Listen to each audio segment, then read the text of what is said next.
Bem-vindos ao Observatório da Imprensa. Na edição de hoje, vamos analisar o papel da mídia no combate à corrupção. Para isso, convidamos o vice-presidente da OAB, Alberto de Paula Machado, Cláudio Weber Abramo, da Transparência Brasil, e o jornalista do Globo, Chico Otávio.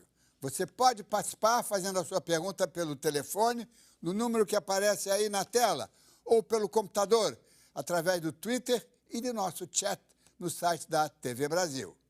Antes, vamos ver o que foi notícia na mídia esta semana.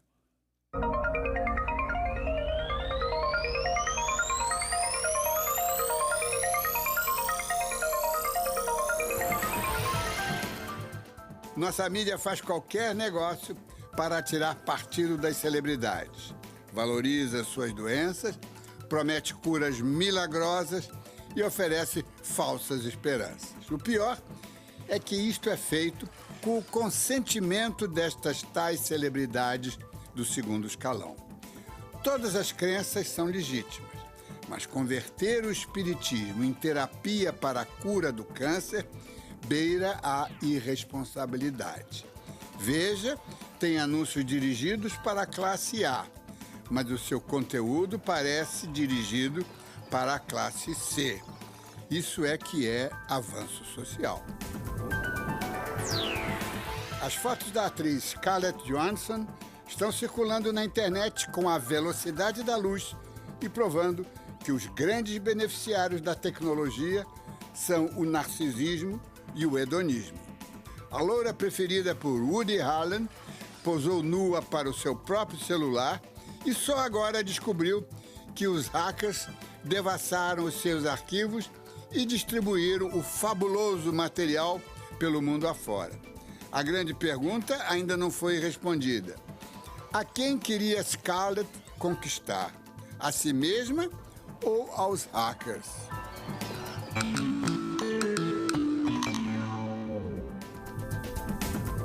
O troca-troca nos ministérios foi assunto preferido dos chargistas.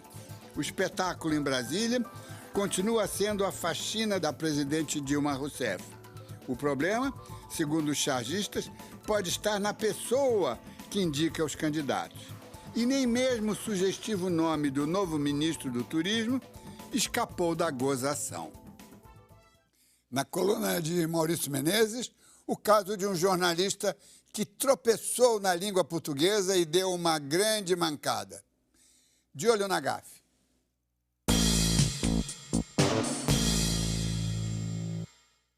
Havia um baile de debutantes em Petrópolis. E em Petrópolis você conhece bem, né, Diniz? Aquele glamour, né? O baile no Quitandinha, toalhas de linho, flores, orquestra, aquela coisa toda. Pô, muito bem. E a grande atração nesse baile das debutantes era a presença da filha do prefeito, que era uma das debutantes. A festa era tão importante que o principal radialista de Petrópolis, ele foi convocado para fazer a apresentação da festa. Pô, muito bem, o baile era para começar às 10 horas da noite, quase meia-noite, nada da filha do prefeito chegar. Por quê? Tava um negócio de salão de cabeleireiro, aquela coisa toda lá. Quase meia-noite a moça chega. E o colega vai lá, pega o microfone e anuncia que finalmente a festa ia começar, porque a retardatária tinha chegado. Mas ele, talvez irritado, gente, ao invés de falar retardatária, ele falou, olha, vamos começar o baile aqui, porque a fulana de tal, retardada, chegou. De olho no passado, a historiadora Lustosa conta a história de dois jornais que agitaram a chamada Noite das Garrafadas.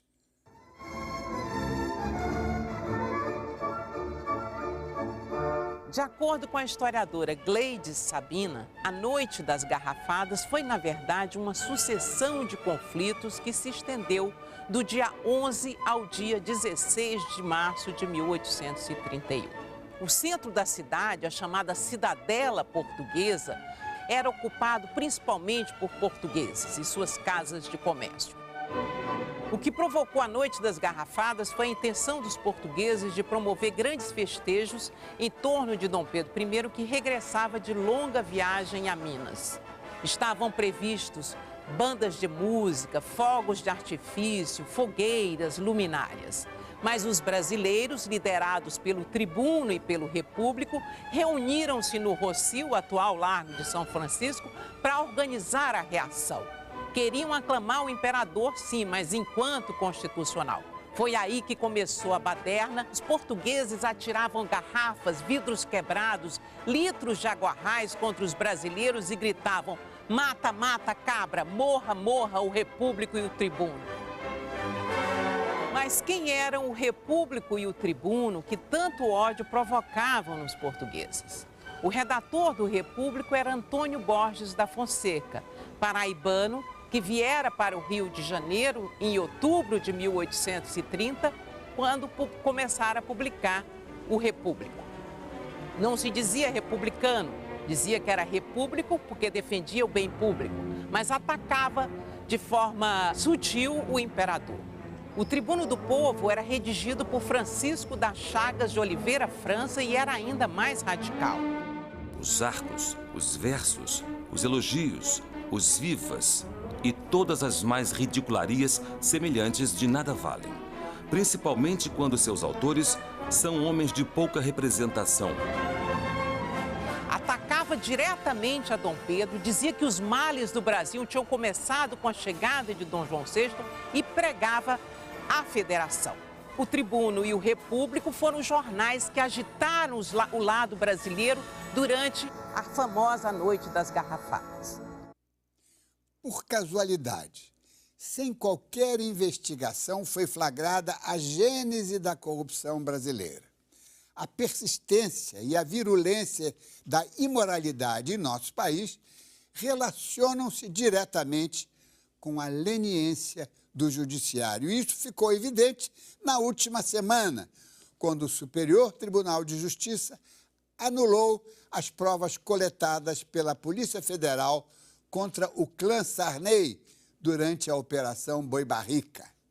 O caso torna-se ainda mais grave quando se sabe que a divulgação destas provas contra os Sarney gerou a surpreendente mordaça imposta ao Estadão e que já dura 2 anos. Também convém lembrar que o chefe do Legislativo, o senador Sarney, foi, em última análise, o responsável pela indicação de 3 dos 4 ministros demitidos pela presidente Dilma Rousseff por improbidade, além de avalista dos respectivos substitutos. A corrupção é uma deformação que não existe isolada. A corrupção necessita de boa base autoritária, exige um clima de ineficiência e precisa, sobretudo, de cumplicidade e segredo. Novamente, convém lembrar que o presidente do Senado, José Sarney, foi o criador dos aberrantes atos secretos usados durante anos pelos administradores da Câmara Alta. A presidente Dilma Rousseff está promovendo, com discrição e determinação, um processo de saneamento e tem sido ajudada decisivamente pela imprensa, já que os 4 ministros demitidos por corrupção foram denunciados pelos jornais. Mas a imprensa parece embalada nas suas façanhas e glórias e esquecida de que, além de denunciar um malfeitor e noticiar a sua punição, cabe a ela acompanhar pacientemente os desdobramentos de cada caso até o ressarcimento total dos prejuízos causados ao erário. A crise moral em que nos encontramos oferece uma formidável oportunidade para a revolução ética que muitos prometeram, mas ninguém teve a coragem de começar. A corrupção que assola o país é uma velha conhecida dos brasileiros. E a história mostra que esta é uma herança direta dos nossos colonizadores, transformada ao longo do tempo. Transgressão da lei e aproveitamento de recursos públicos, isso sempre houve, desde a chegada do Cabral aqui. O que acontece é que a corrupção ela adquire sentidos diferentes ao longo da história. E a prática aumenta, diminui, e ela adquire um sentido diferente. Por exemplo, no antigo regime, quando vieram para cá, né, quando Dom João veio para cá, aquilo era um sistema patrimonial. Então, né, o uso de benefícios públicos para premiar as pessoas, etc. Isso era uma prática absolutamente normal e ninguém estranhava isso. No final do Império, os republicanos falaram que o regime era corrupto. Não as pessoas, mas o regime em si era corrupto. Em 1930, quando derrubaram também a República Velha, diziam que os políticos da Primeira República eram também carcomidos, que era a palavra que se utilizava.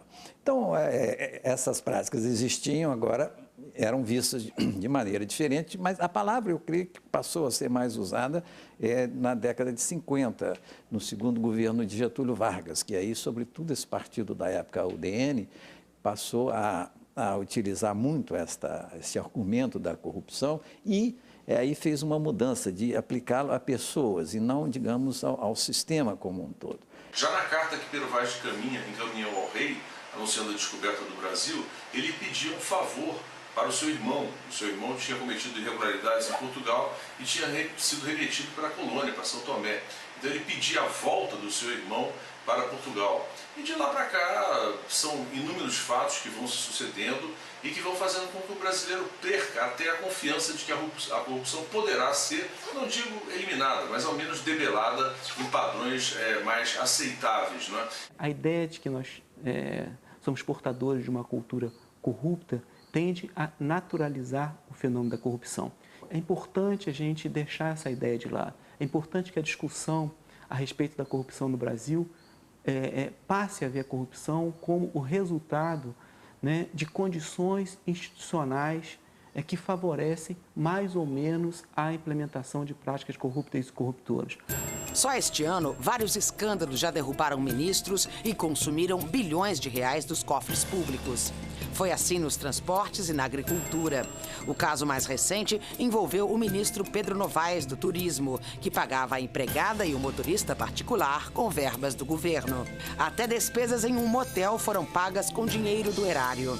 Mas a faxina ainda pode ser mais abrangente. É preciso mudar muita coisa, né? É preciso que, a princípio, o próprio Congresso Nacional vote mais de 100 projetos de lei que estão lá naquela casa e que ficam engavetados. É preciso também que nós trabalhemos a redução das funções comissionadas, o fim do foro privilegiado para as autoridades, o fim da imunidade parlamentar, exceto quanto à opinião. Nós precisamos modificar os critérios de designação dos ministros do Supremo Tribunal Federal, do STJ e até do Tribunal de Contas da União. Nós precisamos mudar também os critérios de financiamento de campanha. Eu sou a favor do financiamento público de campanha. Nós precisamos também dar maior agilidade à justiça, sobretudo em relação a esses crimes do colarinho branco. Hoje há muita corrupção, porque corrupção compensa. Não há punição, há uma impunidade completa. E quem não quer roubar se pode se dar bem. Né? Isto é o que está acontecendo hoje. Mesmo esses ministros que saíram, pergunte o que vai acontecer com eles. Eles vão ser processados, eles vão ser...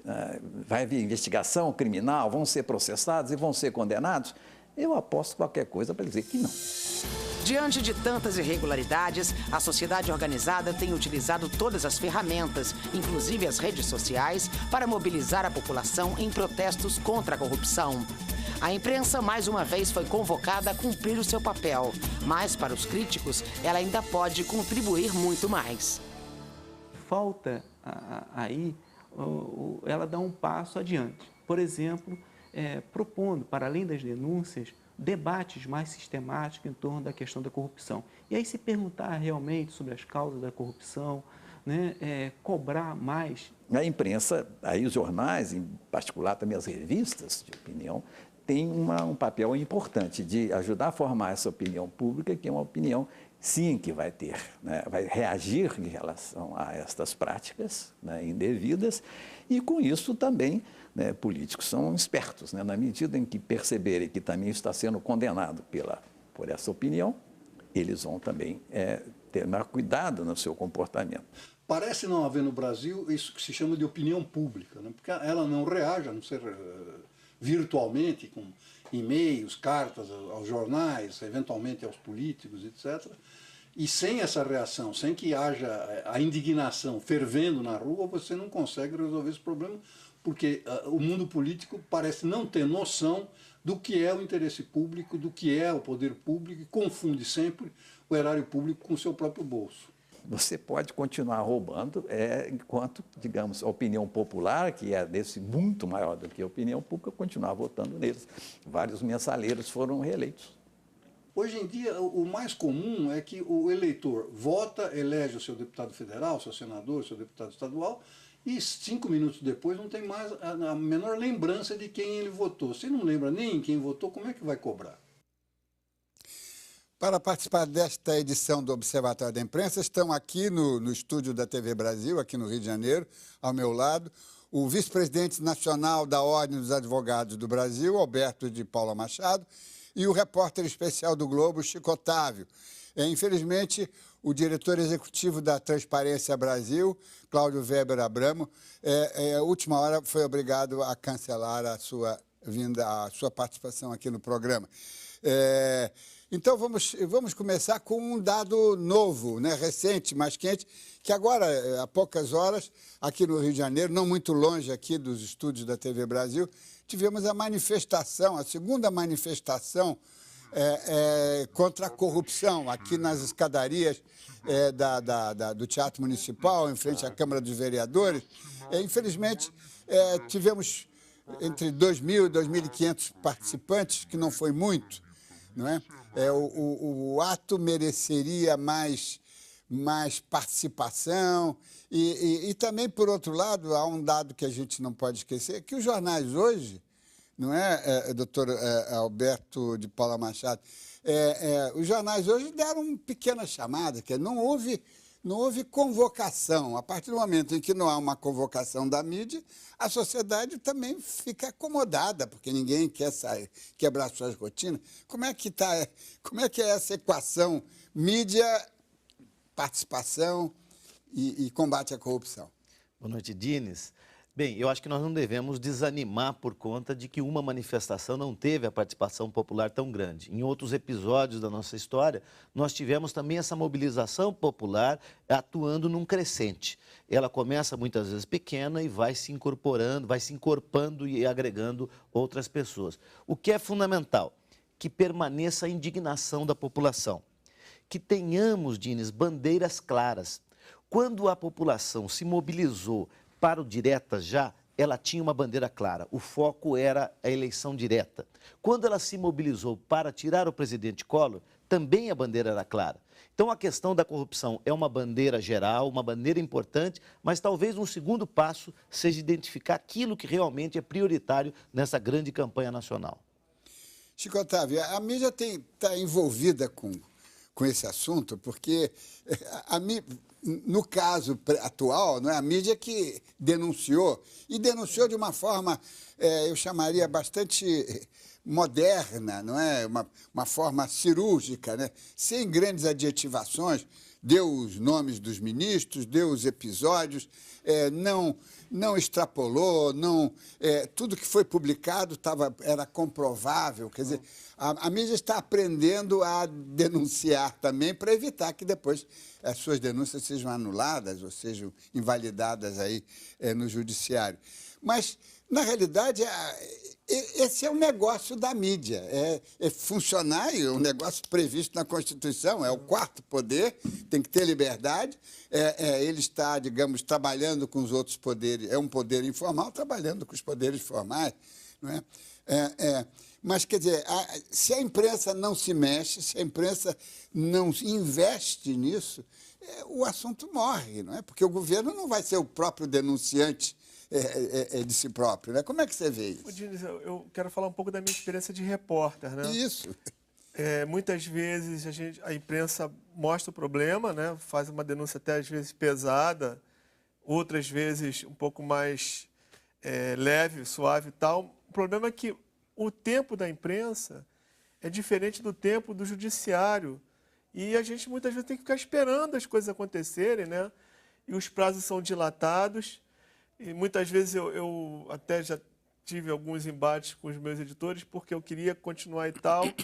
E os meus editores ponderaram, porque senão ia virar campanha. Se você não tem um fato novo, né, a cobertura de uma denúncia acaba virando uma campanha contra o denunciado. E eu acho que não pode. Então a gente fica na dependência desse desdobramento, que é lento, que às vezes até demora anos a acontecer. Então, por isso que existe aí uma crítica à imprensa, mas ela demora a voltar ao assunto, porque as autoridades judiciais também demoram a se decidir sobre esses casos, sobre o andamento desses casos. Agora, doutor Alberto Paula Machado, a OAB é realmente a trincheira, né, da sociedade civil em defesa de todas as causas, né?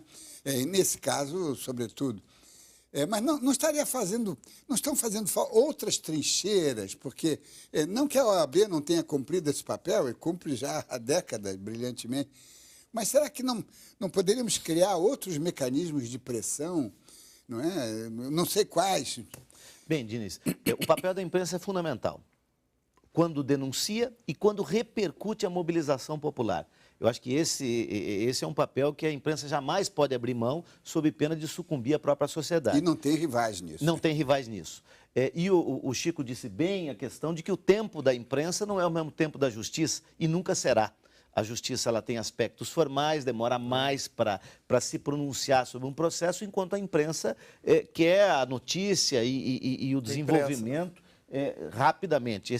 Esse tempo nunca será o mesmo. Agora, nós não podemos ficar centralizados em uma ou outra entidade da sociedade civil. Faz falta uma grande mobilização estudantil. O poder de indignação dos estudantes é fundamental num momento desse e o foi em outros momentos recentes da nossa história. Então, a mobilização estudantil é fundamental. A mobilização de trabalhadores é fundamental. Nós temos, neste momento, uma inserção político, talvez partidária, de algumas entidades muito maior, e isso prejudica a sua independência e a sua mobilização nesse momento histórico, sob pena de a gente comprometer um ou outro interesse. Eu ouvi essa crítica, eu acho tudo bem, com relação à divulgação do ato de hoje, por exemplo. Eu acho que a imprensa tem feito uma divulgação sistemática dessa mobilização que apareceu nas redes sociais, né? Agora, infelizmente, a gente também não pode fazer de conta, porque se a população não atende a esse apelo, não dá para dizer, não dá para continuar mostrando um grande clamor nas ruas. O que está havendo, eu acho que no Brasil, é uma crise de representatividade, né?